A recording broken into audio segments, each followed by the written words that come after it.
טוב, אז עכשיו אנחנו נתחיל את הרצאה מספר 8, שזה המעגלים ההיקפיים או הפריפריאליים של זיכרון. בעיקרון זיכרון סטנדרטי SRAM, אבל זה נכון גם להרבה מאוד זיכרונות אחרים, או לפחות בחלקו. אז אנחנו נתחיל ב-overview ונזכר בארכיטקטורה הכללית של זיכרון. אז אמרנו שזיכרון זה מטריצה כזו של ביטים שהם מחולקים לשורות ועמודות בעצם, ואנחנו נתנו פה אותיות שיכולות לייצג אולי קצת בצורה משמעותית את הגדלים האלה. האותיות האלה בהחלט לא מקובלות, זה משהו שהמצאתי פה בשביל ההרצאה רק כדי שאתם תבינו. אז יש לנו מילים בזיכרון, או W, שיש W מילים כאלה, W word סך הכל בזיכרון, כשכל מילה באורך של C ביטס, כש-C זה בשביל columns. אז סך הכל יש לנו W כפול C ביטס בזיכרון, אוקיי? מה שכן, אנחנו לא רוצים להעביר W קווים, שזה יכול להיות המון קווים בתוך המערכת שלנו, ולכן אנחנו משתמשים בדיקודר לעשות אנקודינג בעצם מספר בינארי שמתאר איזה מילה או איזה אדרס, איזה כתובת אנחנו רוצים, ולכן W זה בעצם 2 בחזקת A, כש-A זה מספר הביטים של האדרס. אז סך הכל רצים בתוך המערכת A ביטים ומגיעים לזיכרון כדי לבחור איזשהו כתובת בתוך הזיכרון. מה שאנחנו עושים כדי שהזיכרון שלנו לא יהיה ארוך ומייגע, אנחנו מקפלים את זה שכל כמה שורות אנחנו שמים אחד ליד השני, ככה שיש לנו מספר מילים בתוך אותה שורה, וקוראים לפקטור הזה של הקיפול M או multiplexing factor, אוקיי? אז סך הכל יש לנו 2 בחזקת M מילים בתוך שורה, זאת אומרת בצורה הזאת המולטיפלקסינג פקטור שלנו יהיה 2 ויהיו לנו 4 מילים בשורה אחת. אוקיי. אז סך הכל אם אנחנו עושים את המולטיפלקסינג הזה, זה אומר שמספר השורות שלנו זה 2 בחזקת A, מספר המילים, מינוס M, שזה המולטיפלקסינג פקטור, 2 בחזקת A מינוס M, ומספר הקולומס זה C, זה מספר הביטים בכל מילה, כפול מספר המילים בשורה, שזה 2 בחזקת M. אוקיי? וזה אומר שאנחנו צריכים row decoder, שהוא בוחר אחד מתוך השורות האלה, שאם יש לנו 2 בחזקת A מינוס M שורות, אנחנו צריכים דיקודר שמקבל A מינוס M ביטים, ומוציא 2 בחזקת A מינוס M, אחד מתוך 2 בחזקת A מינוס M מהמילים האלה הוא בוחר, או מהשורות בעצם הוא בוחר. עכשיו זה בדרך כלל ה-MSBs של האדרס הזה, אז ה-MSBs הולכים לאזור הזה, וה-LSBs אנחנו לוקחים אותם ל-column decoder שבוחר אחד מהמילים מתוך ה-2 בחזקת M מילים האלה, ולכן אנחנו צריכים M ביטים שנכנסים לפה, והם בוחרים אחד מתוך 2 בחזקת M המילים שיוצא החוצה, סך הכל C ביטים יוצאים החוצה, שזה הרוחב של מילה.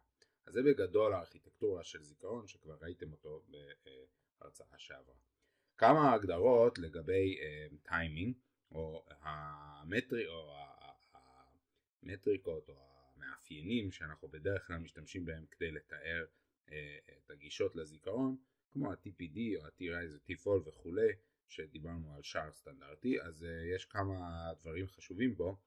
בעיקרון אנחנו צריכים את ה-Read Access Time ואת ה-Write Access Time, ובסך הכל יש לנו את ה-Cycle Time, שזה בדרך כלל המקסימום של ה-read והמקסימום של ה-write, אולי פלוס משהו. אז מה שה-read access time אומר, מהרגע שאני העליתי איזשהו קו שמבקש לעשות read, עד שהדאטה ולידי על הבאס. זאת אומרת, סך הכל הזמן הזה זה הזמן שלוקח לי לעשות read, ואנחנו יכולים לראות את זה שוב פעם באזור הזה.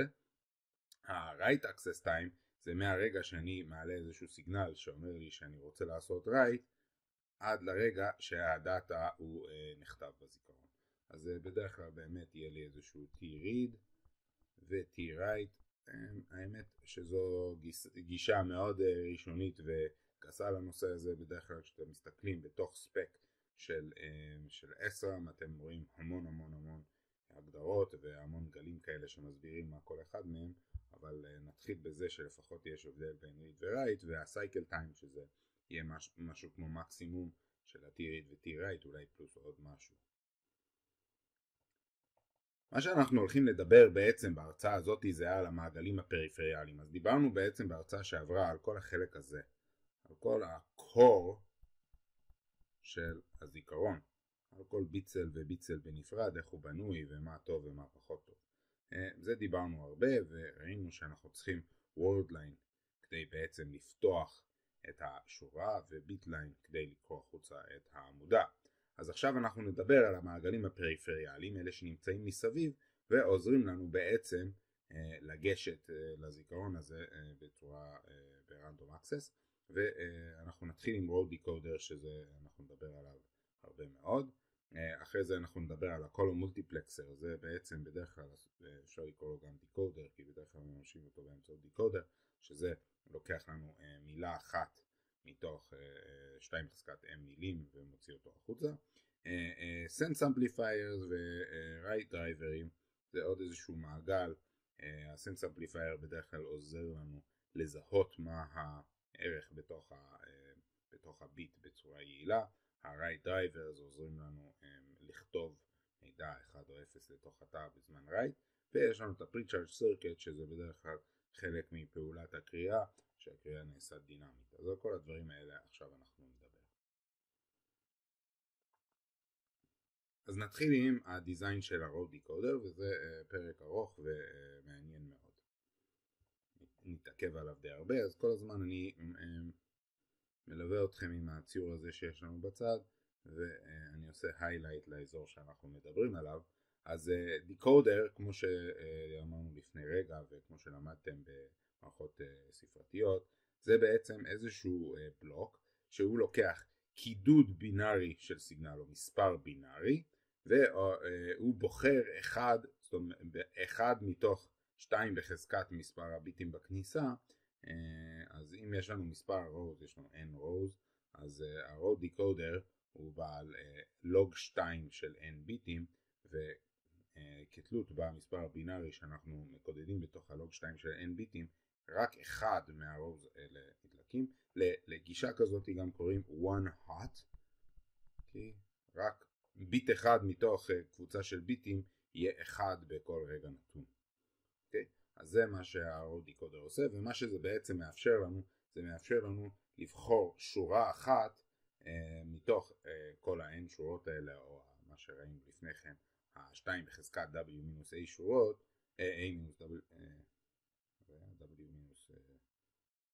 w-m שורות, כאשר אנחנו צריכים הרבה פחות סיגנלים, אנחנו צריכים רק את במקרה הזה זה נקרא k, אבל שם זה היה w-m ביטים, לבחור אחד מהדברים האלה במקום שיהיה לנו 2 בחזקת הדבר הזה שאנחנו צריכים להעביר בתוך כל הדיזיין שלנו. אז זה התפקיד של ה-row decoder. אוקיי, אז איך אנחנו עושים row decoder? אז למדתם עוד פעם כבר בספרתיים, אבל שימו לב, בסך הכל row decoder זה תפיסה נורא פשוטה. זה shar end.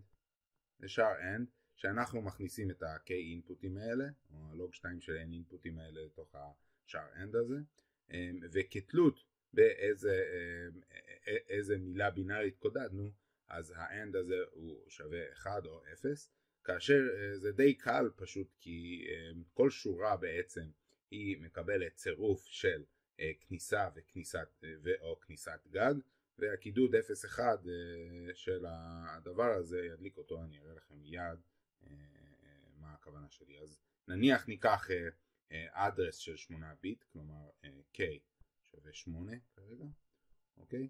ומה זה אומר? זה אומר שאנחנו צריכים 256 AND gates בעלי fan in של 8, אוקיי?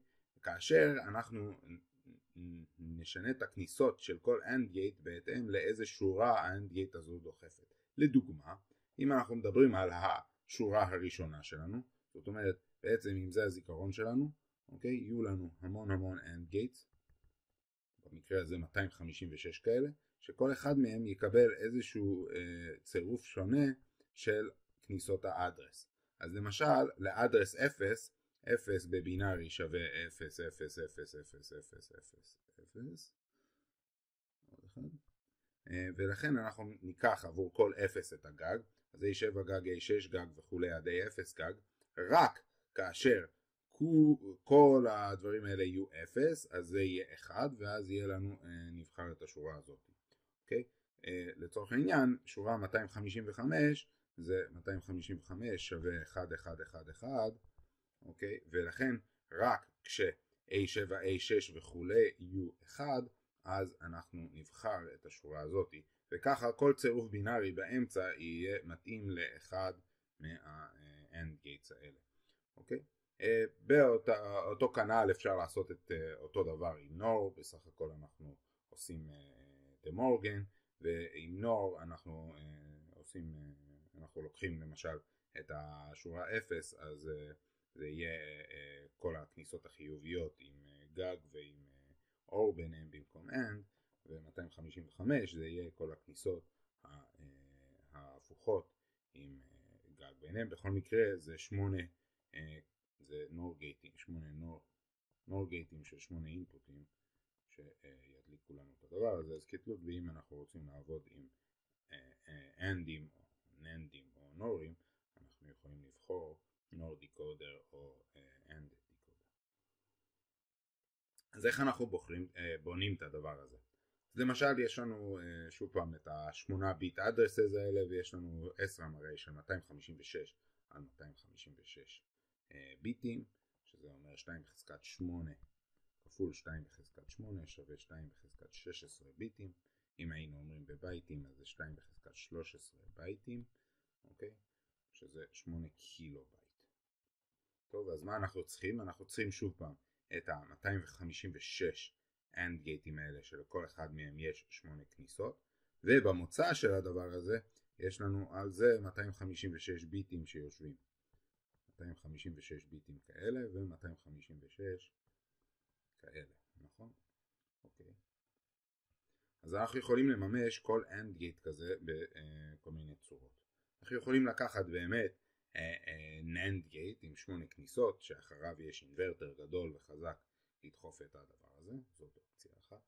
אנחנו יכולים לקחת שני NAND גייטים של 4 ביטים עם NOR גייט שמחבר ביניהם, ואנחנו יכולים ללכת ל-NAND גייטים של שתי כניסות שנכנסים לנורים, עוד NAND ועוד אינברטר, שפה אנחנו מגבילים את עצמנו לפאן אין שווה 2. אז השאלה היא מה הכי נכון, וכמו כל דבר אצלנו בקורס ובהנדסה בכלל, צריך לבדוק את הטרייד אופים ולנסות לחשב, כי זה מאוד תלוי במה נתוני המערכת שאנחנו מנסים לממש.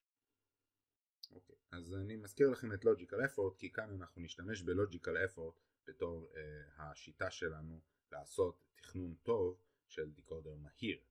אוקיי, תזכרו ש-Logical Effort זה שיטה בעיקרון לבנות איך לדחוף בצורה מהירה קיבול יחסית גדול, וקיבול של 256 ביטים על שורה אחת זה יכול להיות קיבול לא קטן.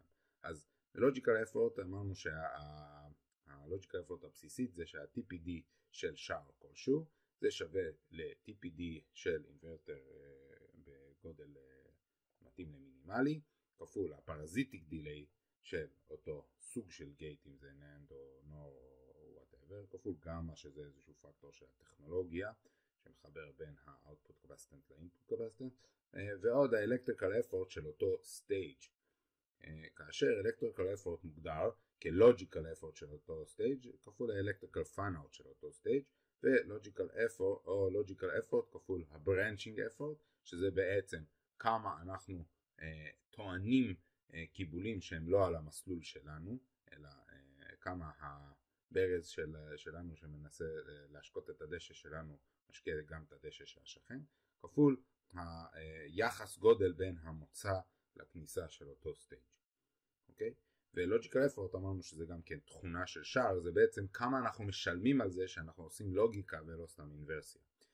סך הכל יש לנו נתון שנקרא path effort, שזה בעצם הכפלה של הפאן-אוט הכללי, שזה הפאן-אוט של הסוף חלקי הפאנול של ההתחלה, בעצם הקיבול של הסוף חלקי הקיבול של ההתחלה, כפול כפל של כל ה-logical efforts בדרך שלנו, כפול ה-branching effort הכולל של כל המעגל שלנו, או את זה אמרתי פה במילים אחרות, אתם אמורים להכיר את זה גם כן היטב, ומצאנו שה-electrical effort האופטימלי זה שורש של מספר stages ל-path effort, ואמרנו שהמספר stages, המספר stages של האופטימלי הוא, זאת אומרת, electrical effort האופטימלי זה 4, ומספר stages האופטימלי זה לוג של electrical effort של האופטימלי כדי להוציא את הדבר הזה. אז את כל זה ראינו, ואחר כך אפשר למצוא את ה-TPD הכולל של כל המסלול שלנו, שזה בסך הכל את אותה נוסחה הראשונה כפול סכום של ה-PI גמא ועוד EFI של כל מסלול ומסלול, וזה נותן לנו את ה-TPD של כל המסלול. אז את זה ראינו ומכירים היטב, עכשיו נפעיל את זה בעצם על דיקודר. אוקיי. אז איך אנחנו מתחילים וניגשים לבעיית logical effort? אוקיי. מתחילים עם ה-output load של כל המערכת, ה-input capacitance של כל המערכת, זה בעצם נותן לנו את ה-fan out של כל המערכת, ואת ה-branching effort הכללי שאנחנו צריכים לאורך המערכת. את שלושת הדברים האלה אנחנו צריכים להשיג. אז בואו נתחיל להסתכל עליהם. מה ה-load capacitance? אז כמו שאמרנו, מה יש לנו? יש לנו איזשהו שער פה, עוד לא פירקנו אותו ל-logical effort, או מה שהוא צריך לעשות, זה הוא צריך לדחוף קיבולים, שכל קיבול כזה זה איזשהו קיבול של תא אחד. כמו שראינו כבר, מה זה תא? תא זה בעצם 60S כנראה, יכול להיות משהו אחר, אבל זה בדרך כלל מה. אז זה בעצם ה-CG של זה, ועוד ה-CG של זה. אוקיי? אז בעצם C-Cell זה פחות או יותר שני CG, אולי פלוס C-Wire או משהו בסגנון הזה, אבל כל זה כפול 256, כי יש לנו 256 כאלה, אמרנו במקרה שלנו הספציפי. אז הקיבול של ה-Word Line זה 256 כפול C-Cell, ועוד ה-C-Wire הכללי. שוב פעם, מה שאנחנו לא נסתכל כרגע על הוויירים, זה מסבך לנו טיפה את החישוב, אבל אפשר לבוא ולהגיד שכל C-Cell הזה כולל כבר את ה-C-Wire שלו, והכל מסתדר. אוקיי. מה ה-input capacitance שלנו? אז זו שאלה מעניינת, כי אף אחד לא הגדיר לנו מה ה-input capacitance. אמרנו שבעצם אנחנו לא רוצים אף פעם להכביד יותר מדי לפחות על הדרגה הקודמת, כי אנחנו יכולים לעשות פשוט משהו ענק, ואז זה בעיה של מישהו אחר. אז כדי להגביל לעצמנו את ה-input capacitance, אנחנו נניח שהאדרסים שלנו, הרי האדרסים שלנו זה האינפוטים, אז נניח שאנחנו יודעים שיש להם איזשהו דרייבר פה איפשהו בתוך המערכת, כדי לא להכביד עליו יותר מדי, נניח שכל אדרס כזה יהיה לו input capacitance של 4 C-Cell. זאת הנחה, אפשר לעשות את זה יותר גדול או יותר קטן, זה ישנה לנו טיפה את החישוב, אבל זה להגיד שזה קצת יותר גדול מביט-סל, זה לא ענק, אני לא מעביר את הבעיה אחורנית ודורש שהדרייבר שהוא מחוץ לזה יהיה מאוד גדול. אז אני מניח שהדרייברים שהם פה בתוך ה-road decoder שלי הם יהיו עם קיבול כניסה של 4 C-Cell. אוקיי. עכשיו השאלה המעניינת מאוד זה מה ה-branching effort של כל הסיפור הזה. זה קצת מבלבל, אבל זה די פשוט בסופו של דבר. אז בואו נסתכל עוד פעם על הביטויים הבוליאניים שלנו. אז אמרנו WL0 זה A7 גג, A6 גג וכו', רק אם כל אלה יהיו אפסים אז נדליק את השורה הראשונה. ו-WL255 זה רק אם כל אלה יהיו אחדים, אז נדליק את השורה ה-255 האחרונה. מה אנחנו רואים מכל הדבר הזה? אנחנו רואים שלמשל ב-WL0 אנחנו משתמשים ב-A0 גג, וב-WL255 ב-A0, וסתם אם היינו לוקחים את WL1 היינו משתמשים ב-A0, ב-WL2 ב-A0 גג, ב-WL3 A0, W4 A0 גג. זאת אומרת, בחצי מהסיגנלים שלנו, בחצי מהאורדים שלנו, אנחנו השתמשנו בעצם ב-A0 גג, ובחצי מהם ב-A0. ואם תזכרו איך אתם בונים בעצם טבלת אמת בוליאנית, אז אתם תזכרו שכל פעם יש לנו בעצם חצי אפסים וחצי אחדים. אז זה אומר שבדיוק בחצי מהוורדים שלנו אנחנו מקבלים את כל אחד מהביטים האלה בלי גג וחצי מהם עם גג. זה מעניין. מה זה אומר לנו? זה אומר לנו שהאדרס דרייבר שלנו, כן, כשאני בא ואני מסתכל על האנד גייט שלי, יש לי 256 כאלה, אוקיי? אז אם אני בא ולוקח את A0, ו-A0 נכנס לתוך איזשהו דרייבר פה, אז A0 בא ונכנס לפה, לתוך נניח WL0, גם, בסדר? נכנס ל-WL0 כדי לדחוף את השורה הזאת. ואנחנו יודעים שזה גם צריך להיכנס למה? לחצי מה-AND גייטים האחרים, ל-128 האחרים. מה זה אומר? זה אומר שהברנצ'ינג אפורט שלנו בעצם של A0 גג הזה הוא 128, וכנ"ל בגלל הסימטריות לכל אחד מהביטים האחרים. אז סך הכל מה שזה אומר שעבור כל ביט הברנצ'ינג אפורט שלנו, וזה לא משנה מה הביט כי הכל באמת פה סימטרי, הברנצ'ינג שלנו הוא 128, כי אני צריך תמיד לדחוף 128 פעמים הסיגנל שאני בעצם רוצה לדחוף, או C on path פלוס C off path חלקי C on path שווה תמיד ל-128. אם אני בא ורק לוקח את התצורה הכי פשוטה הזאת שיש לי AND גייטים של 8 כניסות. מה שמזל הוא שנראה שגם כשנפרק את זה הברנצ'ינג אפורט הזה תמיד יישמר. אוקיי, אבל לפחות בהסתכלות הראשונית הזאת אנחנו עכשיו נסתכל על N, על number of stages. אוקיי, אז בואו נעשה את האלגוריתם של ה-Logical Effort שלנו. ה-Path Effort זה Logical Effort כפול Branching Effort כפול Electrical Fan Out.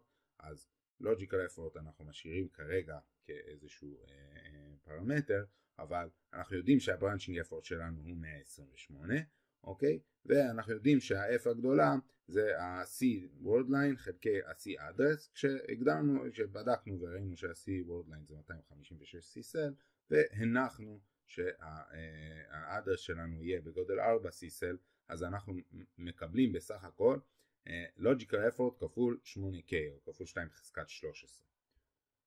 זה מה שיצא לנו, ה-Path Effort. בואו נלך על ה-Best Case שלנו. אז ה-Best Case הוא שהוא לא ה-Best Case אמיתי, נניח שלא היינו עושים לוגיקה בכלל, כי אנחנו לא יודעים כלום, אז בואו נניח שכל הסטייג'ים שלנו הם אינברטרים עם Logical Effort 1.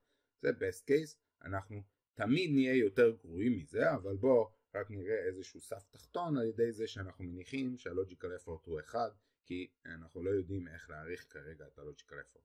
אז מה זה אומר לנו? שהפאת' אפורט שלנו הוא 2 בחזקת 13 כפול 1 בעצם, ואז ה-n אופטימלי זה לעשות לוג 3.6 או לוג 4 של 2 בחזקת 13, ואנחנו מקבלים 7. זאת אומרת, מספר, בעצם הפלור, המספר הכי קטן של הסטייג'ס האופטימלי זה 7 סטייג'ס לעשות את המימוש של הדיקודר של 8 ביטים. זה הרבה מאוד סטייג'ס, אוקיי? זאת אומרת, מה שאנחנו רוצים לעשות זה לקחת אינברטרים, שכמובן שזה לא צריך להיות אינברטרים, ולהגיע ל7 סטייג'ס כדי לדחוף וורדליין כזה. אוקיי, אז בהתאם לזה אנחנו כבר יכולים לנחש שהדבר הזה אמור להיות לנו הכי טוב. למה? כי יש לו את הכי הרבה סטייג'ס. כנראה זה הכי גרוע כי יש לו מעט מאוד סטייג'ס. אוקיי, אז כשאנחנו מסתכלים על איזה אימפלמנטציה כדאי לקחת, בואו נחשב את הלוג'יקל אפורט של כל אחד מאלה, ואז זה ישנה לנו את ה-pi LE במקום 1 שיהיה משהו אחר, ויש לנו גם את ה-p. אוקיי, אז אם אנחנו לוקחים את המצב הזה, ה-pi LE שלנו זה 10 חלקי 3, אוקיי? ו-P יוצא לנו 9. אם אנחנו באים וממשיכים ומחשבים את הלוג'יקל אפורט של כל הדברים האחרים, אנחנו נגיע למסקנה שהלוג'יקל אפורט הכי טוב זה דווקא בדבר הזה, כשחילקנו את זה לפאנאוטים, לפאנינים של 2, וה-P שלנו הוא פחות או יותר באותו סדר גודל, או אפילו שווה ל-P של הראשון. אוקיי, שזה הפרזיטיק דיליי, זה בעצם ההתנגדות או הדיליי שנוצר לנו בגלל ששמנו איזשהו שער פה. אוקיי, אז כבר אנחנו רואים שזה אמור להיות הכי טוב בשבילנו. אז בואו נחשב את ה-n אופטימלי המתאים לנו לתוך התצורה הזאת. אז זה בעצם התצורה, הארכיטקטורה שבחרנו. אז עכשיו אנחנו יודעים שמה ה-PyLE, ה-PyLE יצאנו 2.37, אז סך הכל במקום מה שיצאנו לפני כן יש לנו עכשיו 19.418 אלף, ו-N אופטימלי יוצא 7.7 סטייג'ס, מה שכן יש לנו פה 1, 2, 3, 4, 5, 6 סטייג'ס. אני כבר אומר לכם, יכול להיות שיש פה עוד סטייג' של נניח האדרס שהופך להיות האדרס גג או כל מיני כאלה, אבל בכל מקרה זה פחות סטייג'ס מה-path effort האופטימלי שאנחנו רואים פה, ולכן אנחנו יכולים תמיד להוסיף פה עוד כמה סטייג'ס בסוף או משהו בסגנון הזה אם רוצים להגיע למה שבאמת צריך להיות לנו המהירות האופטימלית. בכל מקרה תזכרו שכל החישובים האלה של logical effort הם מה שנקראים back of the envelope calculations, כלומר זה חישוב ראשוני, זה לא מדויק אבל זה מקרב אותנו לסביבות הפתרון, ואנחנו מבינים מתוך הדבר הזה שכדאי לנו לפחות במצב הזה של 256 על 256 עם הנתונים שנתנו לבחור לחלק את הדיזיין שלנו, את הדיקודר שלנו לכמה שיותר סטייג'ס, ויכול להיות שאפילו כדאי להוסיף פה אם אנחנו רוצים עוד כמה בדחיפה. כמובן שכל הדברים האלה באים לנו על חשבון סייז ופאוור לפעמים, אז גם אותם צריכים לקחת בחשבון, אבל logical effort לפחות בצורה הזאת היא בודקת לנו אך ורק את ה-propagation delay. אוקיי, אז עכשיו בואו נסתכל על כמה בעיות שיש לנו במימוש של הדבר הזה, כי יופי, החלטנו על ארכיטקטורה, אנחנו רוצים לעשות דיקודרים כאלה עם 7 או 8 או 9 שלבים בצורה הזאת, ותזכרו שהתצורה הזאת זה בעצם מוציא לנו בסופו של דבר WL0 או WL8 או משהו כזה, זה צריך 256 כאלה, זה הרבה, זה לא איזשהו שער קטן אלא זה מערכת ממש, אנחנו צריכים הרבה כאלה, בעצם אחד לכל שורה. זה בעיות יש לנו. אוקיי, אז יש לנו את הבעיה של הקיבול של קו האדרס. אנחנו הנחנו שה-C-in של האדרס דרייבר שלנו היה 4 C-cell. זה היה הקיבול המינימלי שבעצם היה לנו פה איזשהו אינברטר מחוץ למערכת שלנו. זה נכנס לתוך ה-SRAM שלנו. אנחנו אמרנו כדי לא להכביד עליו, מה נעשה? זה אדרס 0 או משהו כזה. אז שמנו פה אינברטר שיש לו 4 C-cell, שזה לא אינברטר ענק, נכון? והוא, מה הבעיה שלו? הוא בא והוא דוחף 128 כאלה. האם הבחורצ'יק הזה באמת מסוגל לדחוף את ה-128 כאלה? זה אולי לא כזה טוב, אולי היינו רוצים לשים משהו הרבה יותר גדול פה, אולי היינו רוצים את זה גם כן לחלק לסטייג'ס, אוקיי? אז אולי כל האנליזה שלנו לא הייתה נכונה, אולי דווקא את האינברטרים האלה שהוספנו לסוף אפשר להוסיף פה, אבל בכל מקרה זה בעיה שדי דילגנו עליה או הנחנו משהו שהוא כנראה לא בדיוק נכון.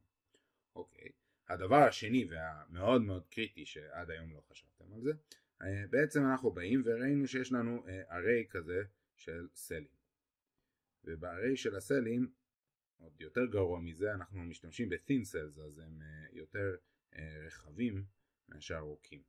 ומה אנחנו אמרנו? עכשיו אנחנו צריכים 256 AND gate עם 8 כניסות, שבעצם ראינו לפני כן שזה לא AND gate פשוט, אלא זה מערכת כזאת עם מלא ננדים ואינברטרים וכל מיני חבר'ה כאלה, נכון? את כל זה אנחנו צריכים בלייאוט פיזית להכניס את זה לפיץ' הזה, לגובה הזה של התא שהוא גם ככה thin, עשינו אותו נורא צר, אוקיי? אז יש לנו את ה-storage cell שלנו, אנחנו צריכים עבור כל שורה לשים בעצם תא של דיקודר, וכדאי מאוד שהוא יהיה בדיוק בגודל של התא הזה, כדי להיות מסוגל לדחוף את הקו, כי כבר בשורה הבאה אנחנו צריכים עוד אחד כזה, ובשורה הבאה עוד אחד כזה. זה לא קל, אוקיי? אנחנו צריכים להכניס את כל זה, ולא רק זה, אתם רואים את ה8 אדרסים האלה? כולם צריכים להיכנס לתוך כל התא המסובך שלנו, נכון? נכנסים כל ה8 אדרסים לתוך כל הדבר הזה שאמור לשבת פה. זה ממש לא טריוויאלי. אני כבר אומר לכם משהו שיכול להיות שתתקלו בזה בעתיד. אחד הדברים שאפשר לעשות זה נניח, אוקיי, לעשות את זה בגובה של 2, לעשות פה את ה-end של WL0 ולעשות פה end של WL1 ואת זה להעביר לפה, או אפשר לעשות את זה אפילו בגודל של 3 או 4 ולשרשר אותם לפה. אבל הכי טוב היה אם היינו יכולים ממש להכניס כל תא דיקודר כזה, כל end gate של הדיקודר לתוך אותו פיץ', אותו גובה של תא S. אז בגלל זה אנחנו נלך למשהו אחר שנקרא pre-decoding. זה בעצם פתרון לשתי הבעיות אימפלמנטציה האלה שהראיתי לפני רגע. אז בואו נסתכל על שני פאץ של דיקודרים, WordLine 254 ו-WordLine 255. אנחנו רואים משהו נורא מעניין פה. שימו לב, נכנסים לפה A0, A1, A2, A3, כולם בלי גג, וכאן נכנס אותו דבר בדיוק, רק זה עם גג. מה זה אומר? הבחורצ'יק הזה, זאת אומרת כל ההבדל בין זה לזה זה התא הזה, נכון? לפחות כל אלה הם בדיוק זהים לכל אלה. תזכרו, זה end gate אחד, זה end gate אחר, זה דוחף 254, זה דוחף 255, אוקיי? אבל יש לנו בדיוק את אותה לוגיקה כאן. אוקיי? בעצם כל מה שאדום כאן ואדום כאן הוא זהה, ירוק כאן הוא זהה, סגול כאן זה, ואפילו הכחול כאן והכחול כאן הוא זהה.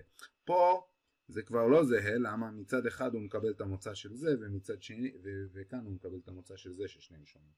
אבל אנחנו באים יש פה ריח של אולי אפשר לשתף את הלוגיקה ולעשות reuse של אותם שערים לוגיים, וזה נכון. אז בואו נראה איך אנחנו עושים את זה, כי למרות שזה רעיון נורא מעניין ונשמע טוב, איך עושים את זה לא כזה טריוויאלי לחשוב על זה, אבל זה לא כזה קשה בסופו של דבר. אז בואו נסתכל על הביטוי הבוליאני שיוצא מכל אחד, ואנחנו רואים שיש שם כל מיני קבוצות של אינפוטים שהם זהים, כמו ששם היה, נניח היה A0, נראה לי שמה היה שם? היה שם A0 גג ו-A0 היו שונים, אבל לפחות כל הרביעייה הזאת וכל הרביעייה הזאת היו זהים. אוקיי? אז מה אנחנו יכולים לעשות? אנחנו יכולים לעשות קיבוץ של כמה אינפוטים ולעשות בעצם דיקודר קטן. אוקיי? זה מעניין. אחרי זה אנחנו יכולים לעשות פשוט AND של המוצאים של כל הפרי-דיקודר. למשל, בואו ניקח שני פרי-דיקודרים של 4 עד 16. כלומר, במקום לעשות דיקודר אחד של 8 ל-64, ניקח שני דיקודרים של 4 עד 16 ונעשה AND ביניהם. אוקיי?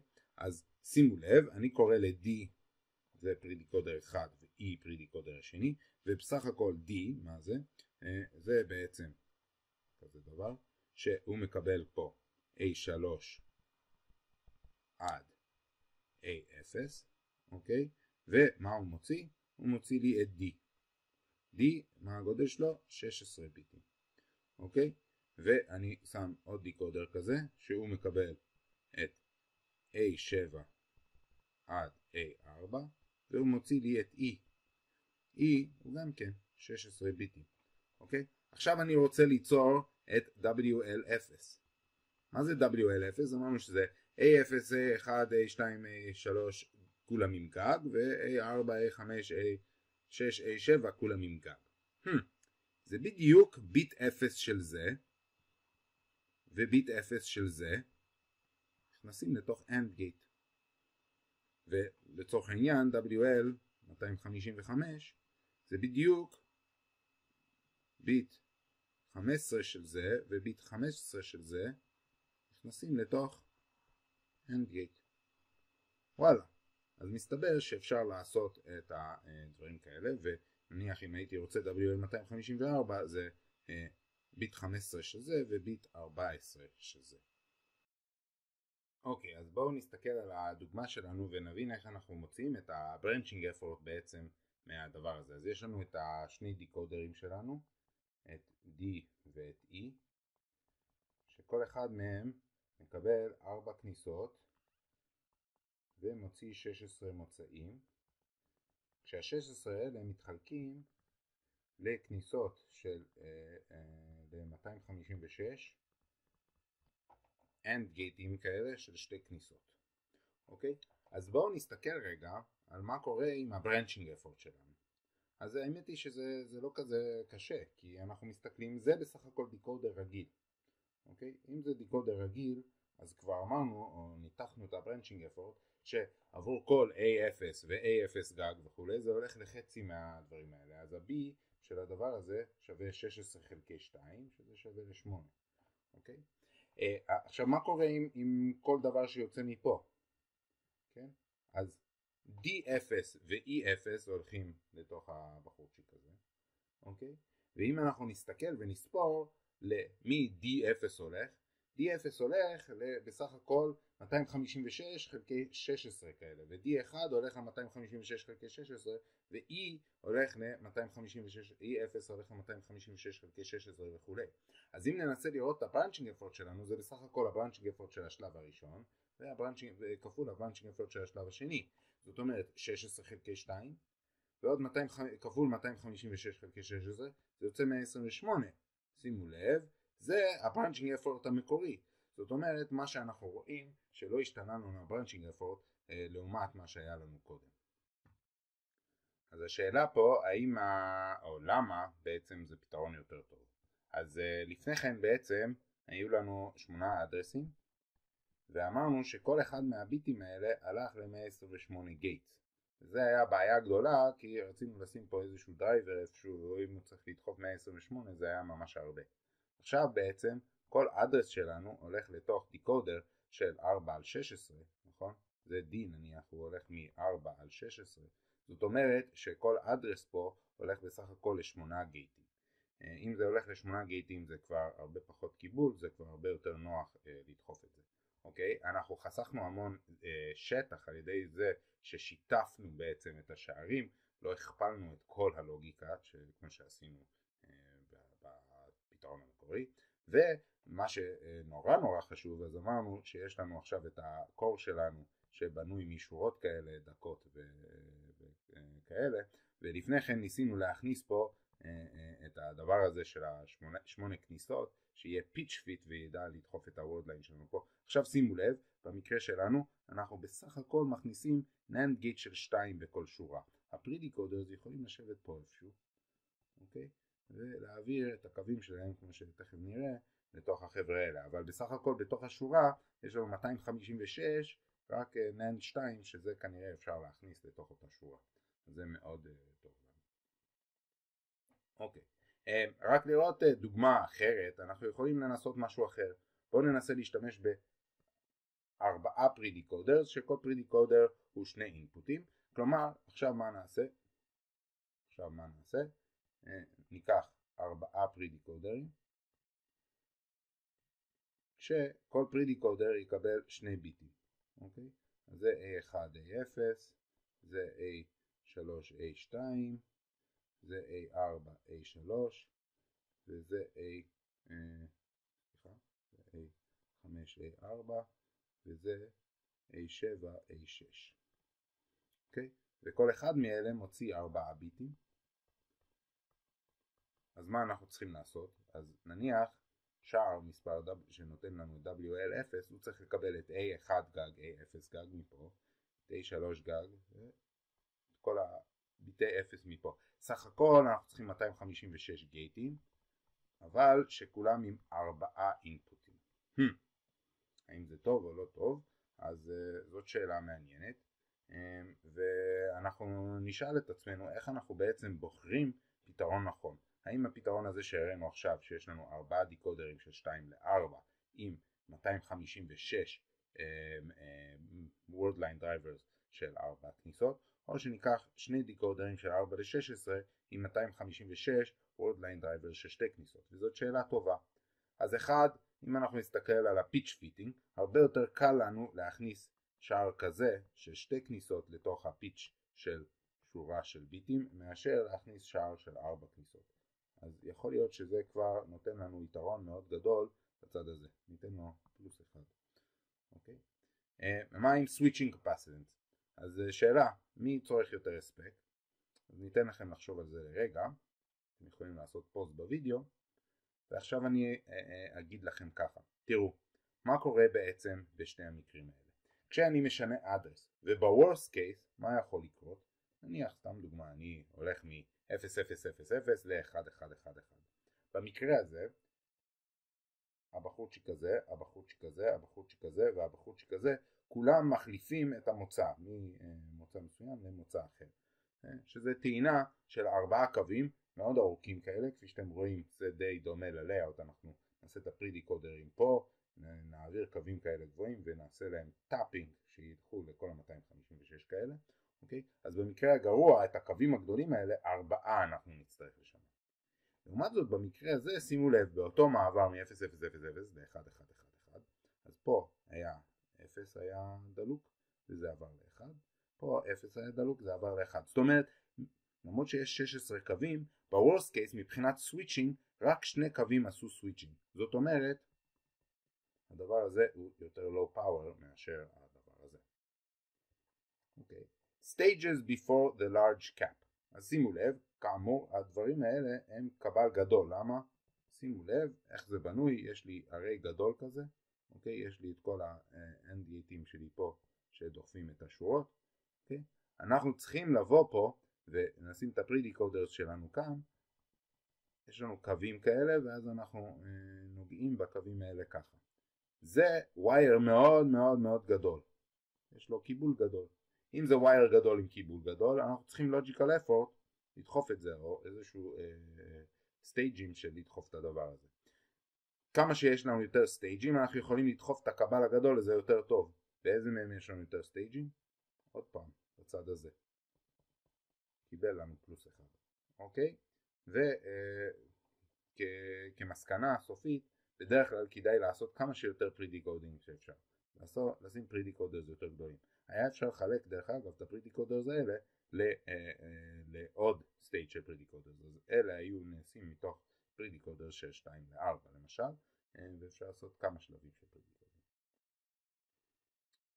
מה עם פתרונות אחרים? אז באמת, כשאנחנו מסתכלים על מהירות, אנחנו הרבה פעמים מסתכלים על דברים דינמיים. אז בואו נראה דיינמיק דיקודר. אז זה בעצם לעשות אותם סגנונות של דברים שעשינו בלוגיקה דינמית. אז יש לנו PMOSים שהם pre-charged devices, בזמן שנניח קלוק הוא 0, אני טוען את כל ה-word line'ים האלה ל-1, ואז כשיורד השעון, אז בסך הכל האדרסים באים ופורקים פורקים לגראונד את מי שעכשיו האדרס הנבחר. זה כמובן יכול להיות לנו יותר טוב, אנחנו יכולים להדליק את כל ה-word line'ים ורק לכבות אחד, ולכבות את כולם חוץ מאחד, או לכבות את כל ה-word line'ים ורק להדליק אחד. בכל מקרה אנחנו יכולים לעשות משהו עם פחות טרנזיסטורים ואולי יותר מהיר. זה נקרא NOR decoder. אנחנו גם נראה אולי לקראת סוף הקורס שנדבר על זיכרונות אלטרנטיביים, גם פלאשים ורומים וכל מיני דברים כאלה שהם בנויים בצורה הזאת, שכל טרנזיסטור פה הוא כמו NOR, כן? זה כמו NOR גייט, שיש לנו PMOS, okay? ויש לנו הרבה NMOSים במקביל, זה תצורה של שער NOR, נכון? זה נניח היה פסודו NMOS NOR, פסודו NMOS NOR. לעומת שיטה אחרת שזה ננדים, שכל החבר'ה האלה הם בטור, אוקיי? זה מאוד דומה לננד. לצורך העניין זה יהיה פסודו NMOS NAND או משהו כזה, פסודו NMOS NAND, אז זה נקרא תצורת NAND, וגם בפלאשים, NAND פלאש בנוי ככה, NOR פלאש בנוי ככה, וגם ברומים, אוקיי? אז במקרה הזה, מה אנחנו עושים? אנחנו עושים pre-decoding, ורק אם גם זה וגם זה הם אחד, אז אנחנו פורקים את אותו word line ל-0.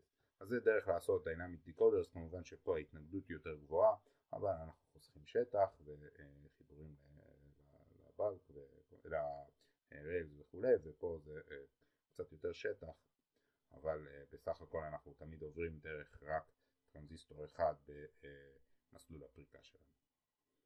אז זה היה בעצם מה שהיה לי להגיד על דיקודרים, ועכשיו אנחנו נמשיך עם מולטיפלקסר.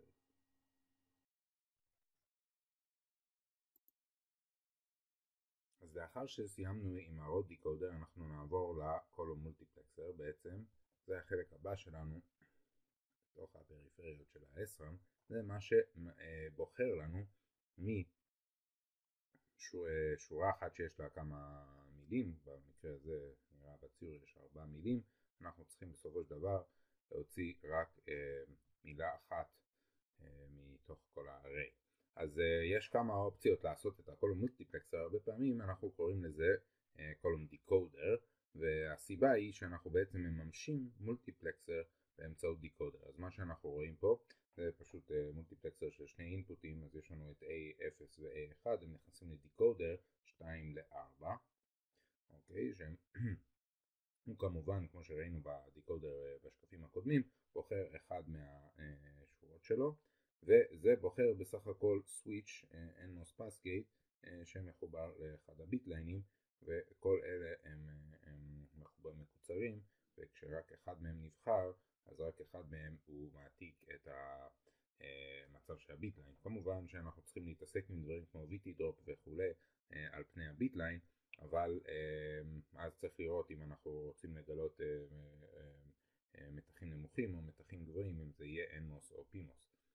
יש שם רק טרנזיסטור אחד, אז זה מאוד מהיר, אבל זה עולה לנו ביחסית די הרבה טרנזיסטורים, כי למרות שיש לנו רק טרנזיסטור אחד על כל ביטליין, וכמובן שיש לנו זוגות של ביטליינים ב-SRAM, אנחנו צריכים לעשות דיקודר, שדיקודר זה יכול להיות מאוד גדול, כמו שראינו בעיקר אם המוקס שלנו הוא מורכב ביותר, אז זה יכול להיות די גדול מבחינת הטרנזיסטור קאונט, אבל דווקא על המסלול הקריטי ובתוך הקור של ה-SRAM זה מעט מאוד דברים, וככה בדרך כלל עושים את המוקס הזה. יש אופציה אחרת, וזה לעשות מה שנקרא טרי דיקודר.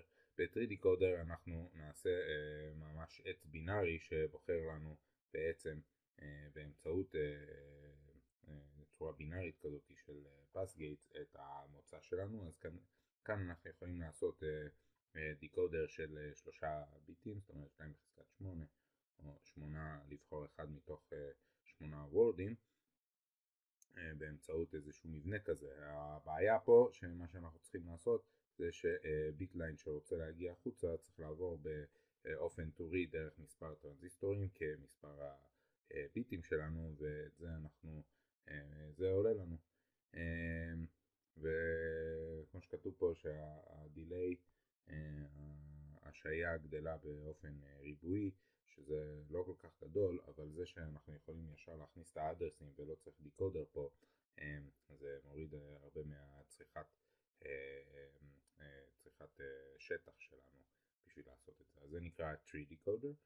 שתי האופציות האלה הן כמובן אפשריות, זה תלוי בטרייד אוף שוב פעם בין העלות שלנו בשטח לעומת העלות שלנו הצפויה בדיליי. אפשר גם לחבר בין השניים. אם יש לנו M גדול, כן, מולטיפלקסינג פקטור גדול, יש לנו הרבה ביטים שנכנסים, אז אפשר לעשות למשל חלק מזה באמצעות דיקודר עם פס טרנזיסטורים, וחלק מזה באמצעות טרי דיקודר. כל הטרייד אופים האלה הם בסדר, הם מקובלים, ואפשר לעשות קומבינות ביניהם. אז זה היה די מהיר וקל, ולא דיברנו יותר מדי על כל המולטיפלקסר. אז נעבור בעצם לחלק הבא, שזה pre-charge ו-sense-amp. שמתי את שניהם ביחד כי זה עוד יותר קצר מלפני כן. אז נתחיל עם מה שכתוב פה Bitline Conditioning או pre-charge circuitry, וזה שאנחנו רוצים להביא את ה-sense amplifiers שלנו, או בעצם את ה-read bitlines שלנו, את הביטליינים שלנו, לערך שהוא pre-charge לפני תחילת ביצוע הקריאה. אז איך עושים את זה? זה יחסית די קל, בדרך כלל אנחנו טוענים אותם ל-VDD, אז פשוט אנחנו שמים פה PMOS בתחילת כל ביטליין, ואנחנו שמים את הפאזה גג, או אולי זה יכול להיות קלוק נמוך, או זה יכול להיות איזשהו סיגנל שאנחנו מייצרים אותו, שהוא פשוט מעביר 0 בזמן שהוא נמוך, פותח את הביטליינים האלה, טוען אותם ל-VDD, ופורק אותם אחר כך. בעיה אחת עם זה, שאנחנו לא יודעים מבחינת variation בין הטרנזיסטורים וכולי, אנחנו רוצים לוודא שבאמת המתח שיש לנו על ביטליין וביטליין בר מתחיל באמת באותה נקודה.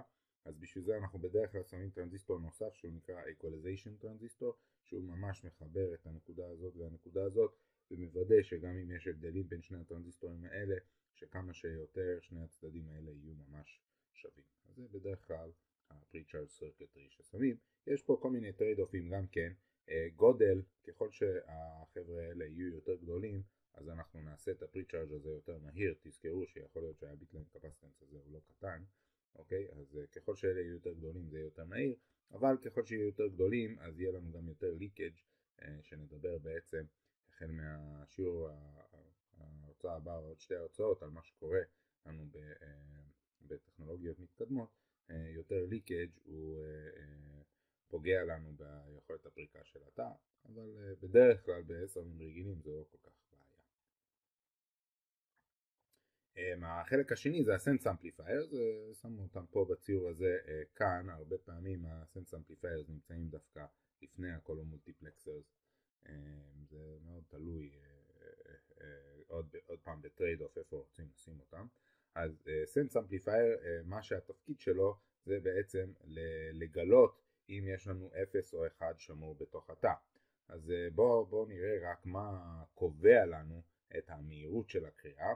אז TPD, שזה בדרך כלל משהו כמו C דלטה V חלקי הזרם שאנחנו פורקים, ואנחנו רוצים, זה גורם לנו כאילו לכמה זמן לוקח לנו לפרוק את הצ'ארג' הזה של הביטליין שהוא ליד הצד, שיש פה 0 ב-Q או Q בר, נכון? אז זה C דלטה V חלקי הזרם הממוצע. C, מה לעשות, הוא גדול, זה, נכון? זה ה-C ביטליין. הוא גדול כמה שיותר בעיקרון, כי אנחנו רוצים כמה שיותר תאים שישכבו על אותו ביטליין וישתפו את אותו ביטליין. I average הוא בעייתי, הוא חייב להיות קטן. למה? כי אמרנו לפני כן זה בעצם עובר דרך איזשהו טרנזיסטור פול דאון פה. אם נעשה אותו עם W כמה שיותר גדול, אז התא שלנו יהיה יותר גדול, וזה סותר את מה שרצינו לעשות את ה-SRAM כמה שיותר קטן. וכמובן יש פה עוד טרנזיסטור בדרך. אז הבעיה שה-I average הוא תלוי בעצם בהתנגדות של שני אלה או באוברדרייב של הבחור כזה, ואנחנו לא יכולים לעשות אותו יותר מדי גדול, ולכן הדבר היחיד שיש לנו באמת דרך לעשות לו אופטימיזציה טובה זה הדלטה V הזה. אם נוכל לעשות את הסווינג שאנחנו צריכים לגלות על הביטליין כמה שיותר קטן, אנחנו יכולים להגיע למהירות יותר גדולה, ולכן בדרך כלל אנחנו משתמשים בסנס אמפליפייר. אז מה זה סנס אמפליפייר? זה איזשהו באפר או מהפך או משהו כזה, שהוא אמור לגלות שינוי מאוד מאוד קטן בכניסה שלו, להפוך אותו לשינוי דיגיטלי גדול. זה מה שסנס אמפליפייר עושה. אפשר לעשות אותו בהרבה דרכים. סתם כדוגמה, אם אני אקח בעצם אינברטר, אז מה יקרה? יש לי איזשהו סווינג, נכון? אז ברגע שהדבר הזה עבר את ה-VM של האינברטר או משהו בסגנון הזה, אני אקבל את המוצא כמו שצריך, אז בעצם הדלטה V שלי הוא הופך להיות משהו כמו VM. אם VM הוא בערך VDD חלקי 2 זה די גדול, אנחנו רוצים להקטין את זה כמה שיותר כדי להגיע לגילוי הרבה יותר מהיר. אוקיי, ולכן בדרך כלל אנחנו הולכים לצד של המעגלים האנלוגיים ומשתמשים בפשוט מגבר הפרש. תראו, זה לא קורס של אנלוג ואני לא הולך להיכנס איתכם בכל הניתוח של החבר'ה האלה, ואפשר לעשות באמת דוקטורט רק על בניית סנס אמפליפיירים יותר טובים, יותר רגישים, יותר מהירים וכדומה. אבל בגדול מה שאנחנו עושים, אנחנו נותנים איזשהו סיגנל של סנס שהוא בעיקרון מנתק בעצם את הפימוסים האלה בזמן שאנחנו לא עושים קריאה, וזה כדי לחסוך בהספק. ברגע שאנחנו מוכנים לעשות קריאה, אז מה שהוא עושה, הוא פותח את הפימוסים האלה והופך את הדבר הזה לסנס אינברטר. מה עוד? יש לנו פה את הביטליין ואת הביטליין בר שנכנסים לתוך האנמוסים האלה, ואם יש שינוי, הבדל קטן בין זה לזה, אז בעצם סנס וסנס בר הם באמת נמשכים חזק מאוד לכיוון השני. מה עוד? בדרך כלל, כמו שאמרתי, שמים פה איזשהו isolation device בין הביט ליינים. מה זה גורם לקרות? אני יכול לבוא ולעשות בעצם כאן שינוי קטן של דלטה V על הביט הזה. ברגע שאני מפעיל את הסנס קלוק שלי, זה מנתק בעצם יש לי את אותו מתח פה, אוקיי? זה VBL בהתחלה, וגם וזה VBLB.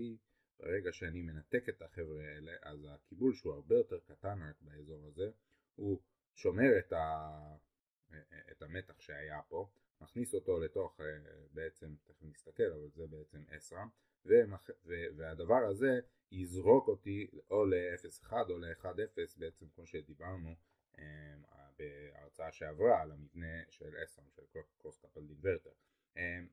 הבעיה היא שאם לא הייתי מנתק את זה, זה היה גורם לפריקה מלאה של אחד הצדדים של הביט ליין, וזה היה גם לוקח זמן וגם גורם לצריכת הספק, ולכן נוטים לעשות את הניתוק הזה עם ה-isolation devices שגורמים לזה שה-VBL שלי הוא מקומי באזור הזה.